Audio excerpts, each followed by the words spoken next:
തരാം, 30 ദിവസം കൊണ്ട് 30 ലക്ഷം തരാം. എന്ത് ചെയ്യുന്നു കഴിഞ്ഞാൽ എനിക്ക് ഉറപ്പാണ് ഇതിനകത്ത് 95% ആളുകളും ഇത് വിട്ട് അത് ചെയ്യാം. കാരണം ദിവസം 1 ലക്ഷം, മാസം 30 ലക്ഷം. അതാണ് നമ്മളെ കൂട്ടലിന്റെ ജോലിയിലെ ഒരു സ്വഭാവം. എന്നാ മൾട്ടിപ്ലിക്കേഷൻ സ്വഭാവം എന്താണെന്നറിയോ? വേറൊരുത്തം ബെഞ്ചിലിരിക്കുന്നുണ്ട്, അയാൾ പറയുന്നത് ഇന്ന് 1 റുപ്യ വരും, ഇന്നൊരു ദിവസം പണിയെടുത്ത 1 റുപ്യ വരും, നാളെ 2 റുപ്യ വരും, അതിനടുത്ത ദിവസം 4 റുപ്യ വരും, അതിനടുത്ത ദിവസം 8 രൂപ വരും, അതിനടുത്ത ദിവസം 16 വരും, അതിനടുത്ത ദിവസം 32 വരും, അതിനടുത്ത ദിവസം 64 വരും. അങ്ങനെ തരികയാണെങ്കിൽ അപ്പുറത്തെ കൗണ്ടറിൽ ഡെയിലി 1 ലക്ഷം റുപ്യ, 30 ദിവസം കൊണ്ട് 30 ലക്ഷം. ഇപ്പുറത്തെ കൗണ്ടറിൽ ഇന്ന് 1 റുപ്യ, നാളെ 2 റുപ്യ, പിന്നേത് 4 റുപ്യ, 8 റുപ്യ, 16 റുപ്യ. നിങ്ങൾ ഏതാ സെലക്ട് ചെയ്യാം? സ്വാഭാവികമായി ഒറ്റ കുട്ടിയിൽ ദിവസം 1 ലക്ഷം റുപ്യ, ഇത് മതി. പക്ഷേ ഇതിന്റെ പവർ ആണെങ്കിൽ 30 ദിവസം കഴിഞ്ഞ് നോക്കണോ? 53,67,912 ഉണ്ടാവും. ഏത് 1, 2, 2, 4, 4, 8, 10 പോയി കഴിഞ്ഞാൽ അതിന്റെ ഒരു 10% ഇട്ടുണ്ടെന്ന് വെച്ചോളി. ഇത്തരത്തിന്റെ 10% കിട്ടിയെന്ന് വെച്ചോളി. എന്താ അത്ര ഉണ്ടാവും? 53 കോടിക്ക് വരോ 5 കോടി 30 ലക്ഷവും. ഇവിടെയോ ആകെ 30 ലക്ഷവും. അപ്പോ പ്ലസ് ആണോ മൾട്ടിപ്ലിക്കേഷൻ ആണോ സക്സസ് ഉണ്ടാക്കുന്നത്? കൂട്ടലാണോ ഗുണിക്കലാണോ സക്സസ് ഉണ്ടാക്കുന്നത്? ഗുണിക്കല്, അത് ഉറപ്പാണല്ലോ. അങ്ങനെയാണെങ്കിൽ ഡയറക്ട് സെല്ലിംഗ് ഇൻഡസ്ട്രിക്കകത്ത് ചെറിയ പണി മാത്രം കൃത്യമായി എടുത്താൽ 2 or 3 കൊല്ലം കൊണ്ട് ലൈഫ് മാറി പറയും, സംശയമൊന്നും വേണ്ട.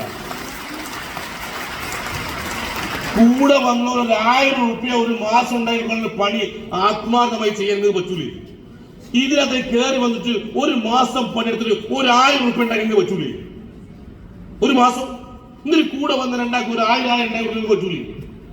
ഓരോട് കൃത്യമായി ഇങ്ങനെ ചെയ്യുന്നത് പറഞ്ഞു പറ്റൂലേ? ഹലോ, എന്നിട്ട് ആരെങ്കിലും കിട്ടാണ്ട് പോയിട്ടുണ്ടെങ്കിൽ അതിന്റെ കാരണം എന്താണ് അവരോട് ചോദിച്ചു നോക്കി. അല്ല, ഇത്ര എളുപ്പമുള്ള പണിയായിട്ട് ഇതെന്താ നടക്കാത്തത്? ഹലോ, എടുക്കണ പണി ആത്മാർത്ഥമായി എടുക്കുന്നില്ല, അത് തന്നെ കുഴപ്പം. പല ആൾക്കാരും ഇത് നടക്കുമോ ഇല്ലയോ നോക്കിയാണ് തീരുമാനിക്കുന്നത്. നടക്കും തീരുമാനിച്ചാൽ നടക്കൂ. ഇത് സിമ്പിളാ എന്നുകൊണ്ട് വളരെ എളുപ്പം ഞാൻ പറഞ്ഞിട്ടില്ല. It is not easy but not difficult. ഇതത്ര ഭയങ്കര എളുപ്പമുള്ള പക്ഷെ ബുദ്ധിമുട്ടുള്ള കാര്യമല്ല. സിസ്റ്റമാറ്റിക് ആയിട്ടാണ് പ്രവർത്തിക്കുന്നെങ്കിൽ ആർക്കും ചെറിയ സമയം കൊണ്ട് വലിയ നേട്ടം എൻഷുർ ചെയ്യാൻ പറ്റുന്ന ഒരു ഇൻഡസ്ട്രിയാണ് ഈ ഇൻഡസ്ട്രി. അത് മൾട്ടിപ്പിൾ ചെയ്യുന്നതിന്റെ ഗുണം കൊണ്ടാണ്. ആ 31st പോട്ടെ, അത് 107 കോടിട്ടോ, അത് എഴുതുന്നില്ല, 30 ബി കോൺഫിഡന്റ്. പക്ഷെ എന്താ പ്രശ്നമല്ലേ, എനിക്ക് 1000 കിട്ടണമെങ്കിലും കൂടെ വന്ന 1000 വാങ്ങിച്ചെടുക്കണമെങ്കിലും എനിക്കൊരു കോൺഫിഡൻസ് ഉണ്ടാണോ എനിക്കിത് പറ്റുന്നത്. ഇതെല്ലാം കേട്ട് ട്രെയിനിങ് കേട്ട് ഫുൾ കാര്യങ്ങൾ പഠിച്ച് അതിനുശേഷം മാമൻ വിളിച്ചിട്ട് മാമ നിങ്ങൾ മൈലേജ് പരിപാടി കേട്ടിരുന്നോന്നാ. മാമൻ ചോദിക്കും ഇനി കുടിക്കുള്ളൂ. ഞാൻ കുടിക്കുന്നില്ല, ഏർപ്പാട് കഴിഞ്ഞ്. ഇതെങ്ങനെ കഴിച്ചില്ലാവനാ? ഇത് മുഴുവൻ കേട്ടിട്ട് ഡയറക്ട് സെല്ലിംഗ് ഇൻഡസ്ട്രി 100% നിയമവിധേയമാണ്. ഈ കഴിഞ്ഞ ഫെബ്രുവരി മാസം 19-ാം തീയതി 2025 ഫെബ്രുവരി മാസം 19-ാം തീയതി കേരളത്തിന്റെ 9 ലീഡിംഗ് പത്രങ്ങളിൽ, ഹിന്ദു, ഇന്ത്യൻ എക്സ്പ്രസ് ഉൾപ്പെടെയുള്ള 9 പത്രങ്ങളിൽ കേരള ഗവൺമെന്റ്, സംസ്ഥാന സർക്കാർ, കേരളത്തിന്റെ മുഖ്യമന്ത്രി സഖാവ് പിണറായി വിജയന്റെ ഫോട്ടോ വെച്ചുകൊണ്ട് പത്രത്തിൽ പരസ്യം കൊടുത്തു. ഡയറക്ട് സെല്ലിംഗ് ഇൻഡസ്ട്രി 100% നിയമവിധേയമാണ്, സർക്കാർ ഒപ്പം കൊണ്ട് പറഞ്ഞിട്ട്. അത് കണ്ട കുറെ ആളുകൾ കൊടുത്തിട്ടുണ്ടല്ലോ. ഹലോ, സർക്കാർ പറയണേ ഞങ്ങൾ കൂടെ ഉണ്ട്. എന്താ പിണറായി വിജയൻ ഇത്ര ഇഷ്ടം ഡയറക്ട് സെല്ലിംഗ് ഇൻഡസ്ട്രിയോട്? അങ്ങനെ അപാരമായി ഇഷ്ടപ്പെടാൻ ഈ മേഖലയോട് എന്താ അതിമായി താല്പര്യം? സഖാവിന്റെ പേര് ഇഷ്ടപ്പെടുന്നവരും ഇഷ്ടപ്പെടാത്തവരും ഒന്ന് സഹകരിക്കണം എന്നോട്. സഖാവിന്റെ ഇഷ്ടം കൊണ്ടല്ല, കേരളത്തില് ഇന്ന് അഭ്യസ്തവിദ്യരായ ചെറുപ്പക്കാർ, തൊഴിലില്ലാത്ത ആളുകൾ എന്നെ കുത്തരം കൂടിക്കൊണ്ടിരിക്കുകയാണ്. ഒരു കാലത്ത് സ്കൂളിൽ പോകത്തൊരു 10ാം ക്ലാസ് പാസ്സാരുടെ ആ എംപ്ലോയ്മെന്റ് എക്സ്ചേഞ്ചിൽ പോയി പേര് രജിസ്റ്റർ ചെയ്ത് ലക്ഷക്കണക്കിന് ആള് തൊഴിലില്ലാതെ പറയുന്നെങ്കിൽ ഇന്ന് എംപ്ലോയ്മെന്റ് എക്സ്ചേഞ്ചിൽ പേര് രജിസ്റ്റർ ചെയ്യുന്ന കൂടുതൽ ഡോക്ടർമാരുടെ പേരുണ്ട്, എഞ്ചിനീയർമാരുടെ പേരുണ്ട്, ബിടെക്കാർ ഇഷ്ടം പോലെ ഉണ്ട്, MBAക്കാർ ഇഷ്ടം പോലെ ഉണ്ട്. ഇങ്ങനെ ഹൈലി എഡ്യൂക്കേറ്റഡ് ആളുകൾക്ക് പോലും തൊഴിലവസരം കൊടുക്കാൻ സംസ്ഥാന സർക്കാരിന് കഴിയുന്നില്ല. അങ്ങനെ ആകുമ്പോ സംസ്ഥാന സർക്കാരിന് ₹1 മുതൽ മുടക്കില്ലാതെ ലക്ഷക്കണക്കിന് ആൾക്ക് തൊഴിൽ കൊടുത്ത് അന്തസ്സോടെ ചെറുപ്പക്കാർ ജീവിക്കുന്നത് ഈ സർക്കാർ നേരിട്ട് കാണുന്നു. അതുകൊണ്ടാണ് ഈ മേഖല സംരക്ഷിക്കാൻ വേണ്ടി സർക്കാർ തയ്യാറായതും പത്രത്തെ പരസ്യം കൊടുക്കുന്നു. 6 ട്രേഡ് യൂണിയൻ മേഖല പ്രവർത്തിക്കുന്നു. CIT ഉണ്ട്, AITs ഉണ്ട്, INTs ഉണ്ട്, BMS ഉണ്ട്, HMS ഉണ്ട്, ST ഉണ്ട്. 6 തൊഴിലാളി സംഘടനകൾ. നിങ്ങൾക്ക് ഏതിനകത്ത മെമ്പർഷിപ്പ് എടുക്കാൻ താല്പര്യവും അതിനകത്ത് മെമ്പർഷിപ്പ് എടുക്കുക. CITയുടെ ഇതിനെ തലപ്പത്ത് നയിക്കുന്നത് CITക്ക് അഖിലേന്ത്യാ നേതാവ് സഖാവ് എളമര കരീമ. ആർക്കും വേണ്ടതുകൊണ്ട് ഏറ്റെടുത്തല്ല, ഏറ്റവും പ്രബലമായതെന്ന് അദ്ദേഹത്തിന് ബോധ്യപ്പെട്ട് ഏറ്റെടുത്തതാണ്. AITC ഈ മേഖല സംഘടന ഉണ്ടാക്കുന്ന സമയത്ത് അതിന് ആദ്യ സെക്രട്ടറിയായി ചുമതല വഹിച്ചത് AITCയുടെ സംസ്ഥാന ജനറൽ സെക്രട്ടറി, പിന്നീട് അങ്ങോട്ട് CPI സംസ്ഥാന ജനറൽ സെക്രട്ടറി എന്ന സഖാവ് ഖാനന്റെന്നല്ല അത്ര തലയെടുപ്പുള്ള ഒരു ലീഡർ ഈ കഴിഞ്ഞ കാലത്ത് ആ പാർട്ടിക്കകത്ത് ഉണ്ടായിരുന്നു എനിക്ക് തോന്നുന്നില്ല. അത്രയും മികച്ച ലീഡറാണ്. അയാളാണ് ഈ മേഖല multi level marketing employees federation AITC അതിന്റെ ഭാരവാഹിത്വം വഹിച്ചുകൊണ്ട് ഇതിനുവേണ്ടി പ്രവർത്തിച്ചത്. ഇതിന് നിയമനിർമ്മാണത്തിന് വേണ്ടി ഇതിന് പിന്നിൽ ഏറ്റവും ശക്തമായി പ്രവർത്തിച്ച മനുഷ്യൻ. എന്റെ രാഷ്ട്രീയം അതൊന്നല്ല കേട്ടോ, വേറെ കാര്യവും അല്ല. നിങ്ങൾ കാലത്തിന് ഇങ്ങനെ പറയണ്ടല്ലോ, നിങ്ങൾ ഉപ്പരാളാ അല്ല. പക്ഷെ നന്ദിയോട് പറയില്ല. ഈ ഇൻഡസ്ട്രിക്കകത്ത് 100 കണക്കിന്, 1000 കണക്കിന്, 10,000 കണക്കിന്, ലക്ഷക്കണക്കിന് ആളുകൾ ഒരു കാലത്ത് ഡയറക്ട് സെല്ലിംഗ് ഇൻഡസ്ട്രിക്ക് നിയമമില്ലാതെ പുറത്തേക്ക് ഇറങ്ങിയപ്പോ അന്ന് സംരക്ഷിക്കാൻ മുമ്പിൽ നിന്ന് ലീഡറാണ്. അതുകൊണ്ട് രാഷ്ട്രീയ നേതാവ് നന്ദിയോട് വലിയ പറഞ്ഞു പഠിച്ചിട്ടില്ല, നന്ദിയോട് പറയുകയില്ല. ഹലോ, ആ മനുഷ്യൻ ജീവനോടില്ല എങ്കിലും പറയാണ് നമുക്ക് വേണ്ടി ഈ നിയമനിർമ്മാണത്തിന് മുമ്പിൽ നിന്ന് മനുഷ്യനായിരുന്നു അദ്ദേഹം. എങ്ങനെ ഓരോ രാഷ്ട്രീയ പാർട്ടിക്കകത്തും INTCയുടെ സംസ്ഥാന പ്രസിഡന്റ്, INTC സംസ്ഥാന പ്രസിഡന്റാണ് ഇതിന്റെ പ്രസിഡന്റായി പ്രവർത്തിച്ചു കൊടുക്കുന്നത് രാജീവ് ചന്ദ്രശേഖർ. ഹലോ, മറ്റേ BJPയിലെ ചന്ദ്രശേഖർ അല്ലട്ടാ, INTC നേതാവ്. പേര് കേൾക്കുമ്പോൾ മാറിപ്പോണ്ട. ഇങ്ങനെ ഓരോ രാഷ്ട്രീയ പാർട്ടിയിലെയും ഏറ്റവും ശക്തരായ നേതാക്കന്മാരാണ് ഡയറക്ട് സെല്ലിംഗ് ഇൻഡസ്ട്രിയിലെ യൂണിയന് നേതൃത്വം കൊടുക്കുന്നത്. കാരണം അവർക്ക് ഇതിന്റെ ഫ്യൂച്ചർ അറിയാം. ഒരു ഫാക്ടറിയിൽ നിന്ന് 1000 തൊഴിലാളി ഉണ്ടെങ്കിൽ ആ ഫാക്ടറിയിൽ ഓരോ വർഷവും ആളെ പിരിച്ചുവിട്ടുകൊണ്ടിരിക്കുകയാണ്. ആധുനികവൽക്കരണത്തിന്റെ ഭാഗമായി പല കമ്പനി പൂട്ടുന്നതിന്റെ ഭാഗമായി പൂട്ടുന്ന പുറത്തേക്ക് കൊണ്ട് മെമ്പർഷിപ്പിന്റെ എണ്ണം ഒരു ട്രേഡ് യൂണിയനും കാര്യമായി വർദ്ധിക്കുന്നില്ല. കാരണം തൊഴിലവസരങ്ങൾ കുറഞ്ഞുകൊണ്ട് നിൽക്കുകയാണ്.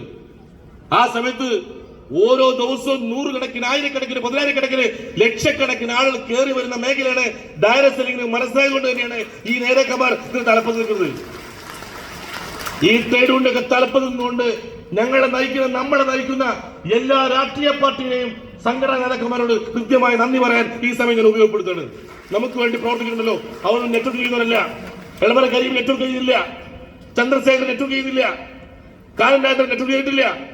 പക്ഷേ അവർക്ക് നമുക്ക് വേണ്ടി ഉത്തരവാദിത്വം ഏറ്റെടുത്ത് ഒരു നിയമനിർമ്മാണം നടത്തി ശക്തമായ സംഘടന ഉണ്ടാക്കി തന്നല്ലോ.